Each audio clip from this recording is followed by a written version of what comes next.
So Watermark ink. So this was the ink that I used when I was doing the embossing for stamping and embossing. The other use that you can use with it is just watermark stamping. And all that is inking your stamp and stamping it. And this is what the stamp or the paper looks like ahead of time. And this is what it looks like after. So it just gives you the impression or the image from the stamp with a slightly darker tone. And it's a nice way to just add a bit of a print, a bit of a texture to your paper without needing to do a lot of work, really. So all you're going to do is ink your stamp, make sure it's perfectly inked here.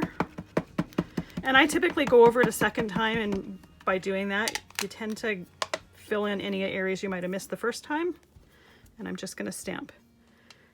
The ink that's outside my cardstock is going to go onto my surface, but I'm just going to clean my surface off before I work on something else. If you don't want it to go onto the surface you're working on, you can put a piece of scrap paper underneath there. But you'll notice I'm using one hand to hold, and then the other hand is going around and pressing. And by doing that, I'm making sure that my stamp doesn't shift or move.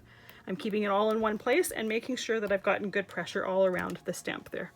It will typically stick to the stamp because the watermark ink is a little bit sticky, but there you go. Just a perfect way to add a little bit of texture with a very, very simple technique. So in the next video, I'm going to show you another way that you can use this ink.